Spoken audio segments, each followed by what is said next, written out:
भोर में जब सूरज ढलता था तो आसमान का रंग बिल्कुल वैसा ही हो जाता था जैसा तंदूर में सुलगते हुए कोयले का होता है, नारंगी और गहरा लाल। गांव की आखिरी गली के अंत में एक छोटा सा कच्चा मकान था जिसकी छत पर खपरेल रखे हुए थे। इसी घर में रहता था रामू। रामू की उम्र कुछ 20-22 साल की होगी।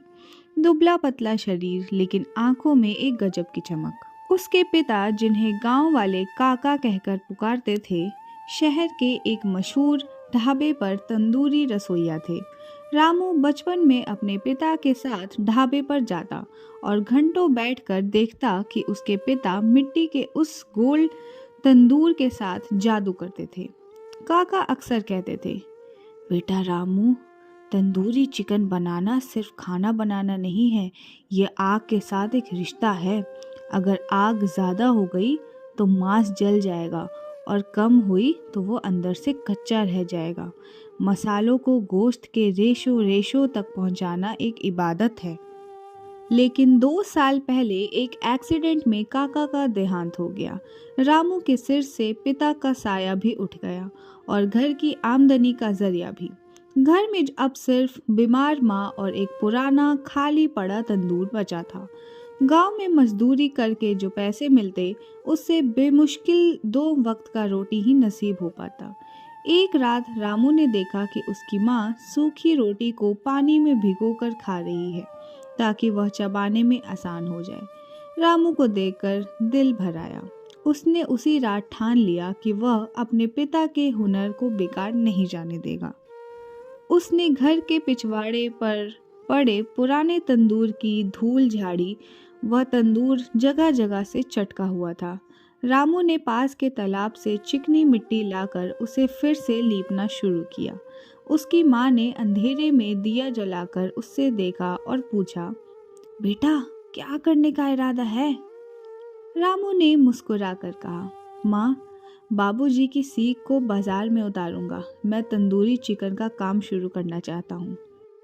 माँ की आंखों में डर था।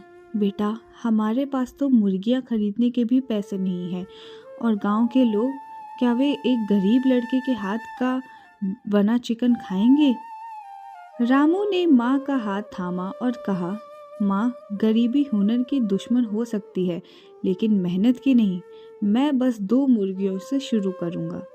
अगली सुबह रामू ने अपनी पुरानी साइकिल निकाली और शहर की ओर चल पड़ा। उसके पास कुल 300 रुपए थे जो उसने महीनों की मजदूरी से बचाए थे। उन पैसों से उसे मुर्गी भी लेनी थी, कोयला भी और मसाले भी लेने थे। ये उसके जीवन का सबसे बड़ा जुआ था। इसीलिए वह महंगे पैकेट वाले मसाले नहीं ले सकता था। उसने दिमाग लगाया और किराने वाले से कहा, चाचा, मुझे पिसा हुआ कुछ नहीं चाहिए। मुझे साबुत धनिया, सूखी लाल मिर्च, जीरा, काली मिर्च और थोड़ी सी जावित्री दे दीजिए। दुकानदार ने उसे एक कोने में पड़ी थोड़ी पुरानी लेकिन खुशबूदार जड़ी बूटियां दे दी। रामू घर लौटा और अपनी माँ को सिलबट्टा साफ करने को कहा। उस दोपहर रामपुर की उस छोटी सी झोपड़ी से मसालों की ऐसी तीखी और भीनी खुशबू उठ रही थी कि पड़ोसियों ने अपने खिड़कियां खोल दिए। रामू ने अदरक, लहसुन और हरी मिर्च का गाढ़ा पेस्ट बनाया। उसमें सरसों का तेल मिलाया और अपनी माँ के हाथ का जमाया हुआ गाढ़ा दही डाला। जब रामू ने उन 2 मुर्गियों को काटा और उनके ऊपर चाकू से गहरे निशान लगाए तो उसे अपने पिता की बात याद आई। उसने एक एक पीस पर मसाला ऐसे लगाया जैसे कोई कलाकार कैनवस पर रंग भरता है।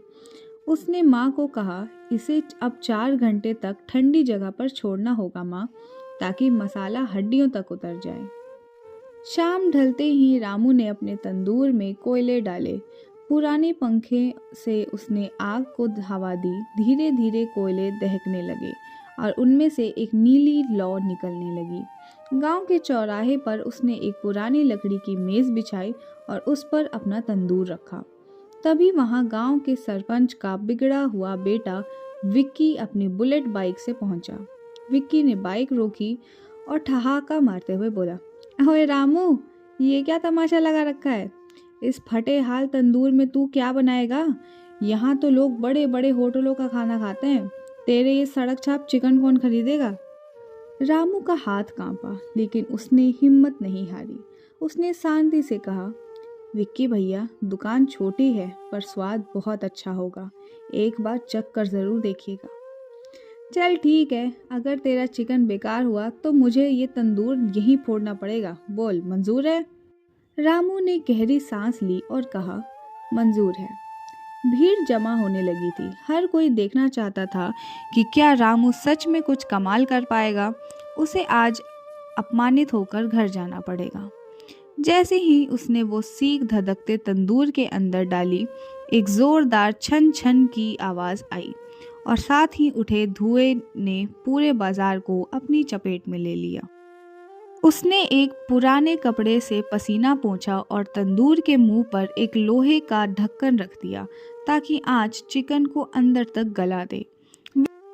विक्की अपनी बाइक पर टेढ़े होकर बैठे थे। उनके चेहरे पर एक कुटिल मुस्कान थी। विक्की बार बार अपनी महंगी घड़ी देख रहा था। जल्दी कर रामू, मेरे पास फालतू वक्त नहीं है। अगर ये खाने लायक नहीं हुआ तो याद रखना, आज के बाद तू इस चौराहे पर दिखना नहीं चाहिए। रामू ने कोई जवाब नहीं दिया। रामू ने एक छोटे से लकड़ी के कोयले को थोड़ा और सुलगाया और उस पर थोड़ा सा मक्खन डाल दिया। धुआं उठा और चिकन के रेशों में समा गया।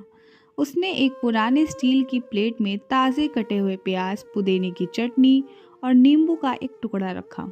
ऊपर से अपना बनाया हुआ खास मसाला छिड़का और एक प्लेट विक्की को दे दी। विक्की ने अजीब नज़रों से उसे देखा। उसने एक छोटा सा टुकड़ा उठाया। जैसे ही उसने पहला निवाला मुंह में डाला, उसकी आंखें फैल गई। वह जो कुछ बोलने वाला था वह उसके गले में ही अटक गया। चिकन ऊपर से एकदम कुरकुरा था, लेकिन अंदर से इतना नरम कि मुंह में रखते ही मक्खन की तरह घुल गया। मसालों का तीखापन, दही की खटास और कोयले की वह सोंधी खुशबू। विक्की ने अपनी जिंदगी में शहर के बड़े बड़े रेस्टोरेंट में भी ऐसा स्वाद नहीं चखा। कैसा है विक्की भैया? विक्की कुछ नहीं बोला। वह बस पागलों की तरह एक के बाद एक पीस खाने लगा। जब प्लेट साफ हुई तो उसने अपनी उंगलियां चाटी और फिर रामू की तरफ देखा। उसकी आंखों में अब वो नफरत नहीं थी, बल्कि एक अजीब सी हैरानी थी। उसने अपनी जेब से 100 का नोट निकाला और रामू की तरफ फेंकते हुए कहा, रख ले, स्वाद तो ठीक है पर सफाई पर ध्यान दे। विक्की अपनी बाइक स्टार्ट करके वहां से चला गया, लेकिन उसके जाने के बाद जो हुआ उसने रामू की तकदीर बदल दी। भीड़ में खड़े लोगों ने जब विक्की को इस तरह खाते हुए देखा तो वो टूट पड़े। रामू, एक प्लेट मेरे लिए भी, अरे भाई आधा किलो इधर भी। पूरी भीड़ जमा हो गई। देखते ही देखते रामू की 2 मुर्गियां खत्म हो गई। लोग पैसे देकर खड़े थे, लेकिन रामू के पास अब खिलाने को कुछ नहीं बचा। उस रात जब रामू घर पहुंचा तो उसकी फटी हुई जेब में 500 रुपए और कुछ सिक्के थे। उसने वे सारे पैसे अपनी माँ की गोद में रख दिए और रोने लग गया और वह जोर जोर से रोने लगा। माँ ने उसे गले लगाया और कहा, बेटा, ये तेरे पिता का आशीर्वाद है। उन्होंने हमेशा कहा था कि जो इंसान आग और मसालों की इज्जत करता है, आग उसे कभी जलने नहीं देती। अगले 1 महीने में रामू की छोटी सी मेज़ अब एक छोटे से अड्डे में तब्दील हो चुकी थी। उसने 4-5 बेंच लगवा दी थी, एक तिरपाल तान दिया था ताकि बारिश में ग्राहक ना भीगे। अब उसका नाम पूरे इलाके में मशहूर हो चुका था। यहाँ तक कि पास के शहर के लोग अपनी बड़ी गाड़ियों में सिर्फ रामू का तंदूरी चिकन खाने आने लगे। रामू ने अब 2 लड़कों को काम पर रख लिया, छोटू और बिरजू। ये दोनों भी गांव के ही गरीब लड़के थे। रामू ने उन्हें साफ सफाई और मसालों की अहमियत समझाई, लेकिन जैसे जैसे रामू की प्रसिद्धि बढ़ी, गांव के कुछ लोगों के पेट में दर्द होने लगा। खास करके विक्की के पिता, सरपंच ठाकुर प्रताप सिंह। ठाकुर साहब का शहर में एक बड़ा सा होटल था और उन्हें खबर मिली थी कि शहर के लोग उनके होटल जाने के बजाय एक गरीब के चूल्हे पर लाइन लगा रहे हैं। एक शाम जब रामू अपनी दुकान बढ़ा रहा था, ठाकुर के सिपाही वहां आए। रामू, सरपंच साहब ने बुलाया है, अभी के अभी हवेली चल हमारे साथ। रामू का दिल धक धक करने लगा। उसने छोटू को दुकान संभालने को कहा और हवेली पहुंचा। हवेली के बरामदे में ठाकुर साहब आराम से कुर्सी पर बैठे हुक्का पी रहे थे। विक्की बगल में खड़ा था। उसकी नजरों में फिर वही पुरानी जलन थी। तो तुम हो रामू? सुना है बहुत बड़ा नाम कर लिया है तुमने। शहर के साहब लोग तुम्हारी तारीफ करते नहीं थकते। बस आपकी दुआ है हुजूर। रामू ने हाथ जोड़कर कहा। दुआ अपनी जगह है बेटा, पर कानून अपनी जगह। ठाकुर ने कड़े स्वर में कहा। जिस जमीन पर दुकान लगा रहे हो वह पंचायत की ज़मीन है और पंचायत का मुखिया मैं हूँ। अगर वहाँ दुकान चलानी है तो हर महीने 5,000 रुपये किराया देना होगा। रामू सन्न रह गया। 5,000 रुपये? वह तो कुल मिलाकर महीने के 7-8 हज़ार मुश्किल से बचा पाता हूँ। अगर 5,000 रुपये ठाकुर को दे देता तो वह अपनी माँ की दवा और लड़कों की तनख्वाह कैसे दे पाता? हुजूर, ये बहुत ज़्यादा है। मैं एक गरीब आदमी हूँ। तो दुकान बंद कर दो, विक्की बीच में चिल्लाया। कल सुबह अगर दुकान खुली मिली तो जैसी भी चलवा देंगे, समझ गए? रामू भारी मन से हवेली से बाहर निकला। आसमान में काले बादल छा रहे थे। उसने अपनी मेहनत, अपना सपना और अपनी माँ का चेहरा याद आने लगा। क्या एक गरीब के सपने की उम्र इतनी सी छोटी होती है? उस रात रामू सोया नहीं। वह अपने टूटे हुए तंदूर के पास बैठा रहा। बारिश शुरू हो गई और पानी की बूंदें तंदूर की ठंडी राख पर गिर रही थी। तभी उसे अपने पिता की एक बात याद आई। मुसीबत वो आग है जो लोहे को तपाकर फौलाद बना देती है। डरो मत, बस अपनी आँच सही रखो। अगले रामू डरा जरूर था लेकिन टूटा नहीं था। उसने अपनी पुरानी साइकिल को ध्यान से देखा। उसके पास अब इतने पैसे तो नहीं थे कि वह कोई पक्की दुकान किराए पर ले सके और गांव के रसूखदारों से लड़ने उसके बस की नहीं थी। तभी उसके दिमाग में एक बिजली सी क्रोधी आई। रामू ने अपने साइकिल के पीछे कैरियर पर एक मजबूत लोहे का फ्रेम लगवाया। उसने एक छोटा, हल्का लेकिन मजबूत मिट्टी का तंदूर तैयार किया, जिसे उसने लोहे के तारों से साइकिल पर कस दिया। अब उसका चूल्हा किसी एक ज़मीन का गुलाम नहीं था, वह चलता फिरता तंदूर बन चुका था। उसने गांव के चौराहे को छोड़ दिया और अपना नया ठेला चलाने लगा। रामपुर की नदी का किनारा, ये रास्ता सीधे शहर से आने वाली हाईवे को जोड़ता था। यहाँ शाम को ट्रक ड्राइवर रुकते और शहर के वे लोग जो शोर शराबे से दूर शुद्ध हवा के लिए आते थे। रामू ने नदी के किनारे 2 बड़े पत्थरों के बीच अपनी साइकिल खड़ी की और लकड़ियां बटोर कर आग सुलगाई। इस बार उसने एक नया प्रयोग किया। उसने चिकन को मैरिनेट करने के लिए ताज़ी इमली का पानी और पीसे हुए भुने चने का इस्तेमाल किया। इससे चिकन की बाहरी परत भी कुरकुरी हो गई। जैसे ही तंदूर से धुआं उठा, नदी के ठंडे वातावरण में उसकी खुशबू और भी तेज फैलने लगी। हाईवे पर रुकने वाले एक ट्रक ड्राइवर ने अपनी गाड़ी रोकी। ओ भाई, क्या बना रहे हो? बड़ी ज़बरदस्त महक आ रही है। उस्ताद, ये रामू का देसी तंदूर है। एक बार खाओगे तो शहर के ढाबे भूल जाओगे। उस ड्राइवर ने एक पीस खाया और वहीं ज़मीन पर बैठ गया। अरे भाई, ये तो कमाल है। शहर में तो सब मिलावट का रंग डालते हैं, तेरा मसाला तो एकदम कलेजे को छू गया। उस ड्राइवर ने रेडियो पर अपने दूसरे साथियों को बता दिया। देखते ही देखते शाम तक नदी का वो शांत किनारा ट्रकों की कतारों से भर गया। रामू ने देखा कि यहाँ कोई ठाकुर का डर नहीं था। यहाँ खुले आसमान के नीचे बहती नदी के संगीत के साथ लोग जमीन पर बैठकर पत्तलों में गर्मा गर्म तंदूरी चिकन का आनंद ले रहे थे। रामू की बिक्री पहले तो दुगनी से हो गई थी, लेकिन उसे पता था कि ये शांति ज़्यादा दिन नहीं टिकेगी। विक्की को जब पता चला कि रामू ने हार मानने की बजाय एक नया रास्ता खोज लिया है, तो उसकी जलन अब नफरत में बदल गई। उसने अपने पिता ठाकुर प्रताप सिंह से कहा, बापू, वो छोटा सा चूहा हमारे जाल से निकल गया। अब वो हाईवे पर अपना अड्डा जमा रहा है। उसे सबक सिखाना ही होगा। ठाकुर ने अपनी मूंछों को ताव दिया और बोला, फिक्र मत कर, उसे वहाँ से भी खदेड़ देंगे, लेकिन इस बार सीधा हमला नहीं, बल्कि उसे कानून के नाम पर फंसाएंगे। रामू इन सब से बेखबर था। अपनी माँ के लिए एक नई साड़ी और दवाइयाँ लेकर घर पहुँचा। उसकी माँ ने उसके माथे को चूमा, लेकिन रामू की आंखें में एक अजीब सा अंदेशा था। वो जानता था कि ये कामयाबी का रास्ता कांटों से भरा है। विक्की और ठाकुर प्रताप सिंह को रामू को मिटाने के लिए एक गंदा खेल खेला। उन्होंने जिले के खाद्य निरीक्षक को भारी रिश्वत दी और उसे नदी किनारे रामू को ठिकाने लगाने के लिए पहुंचा। एक दोपहर जब रामू ताजे मसालों को सिलबट्टे पर पीस रहा था, तभी सरकारी जीप वहां आकर रुकी।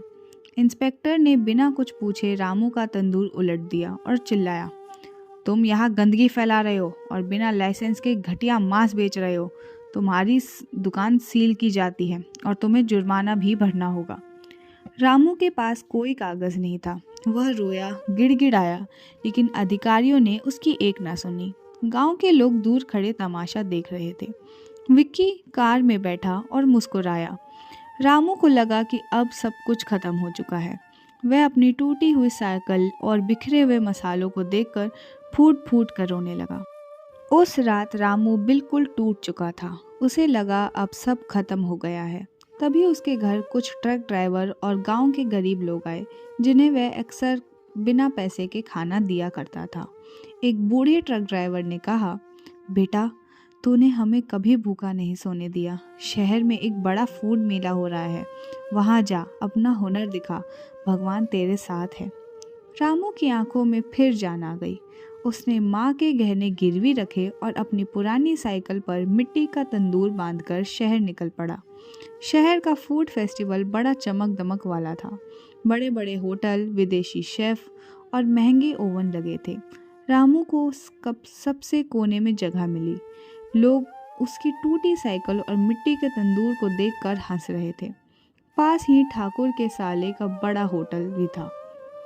जब पकाने की बारी आई, रामू ने चुपचाप तंदूर सुलगाया, नीम की सूखी पत्तियां डाली और माँ के हाथ से पिसा मसाला लगाने लगा। थोड़ी सी ही देर में एक सौंधी खुशबू फैली कि जज खुद खींचे चले आए। एक विदेशी जज ने पूछा, इसमें क्या डाला है तुमने? साहब, इसमें गरीबी की आग और माँ का प्यार है। जज ने एक टुकड़ा खाया और बस चुप हो गए। नतीजा आया तो पूरा मेला चौंक गया। इनाम राजू को मिला।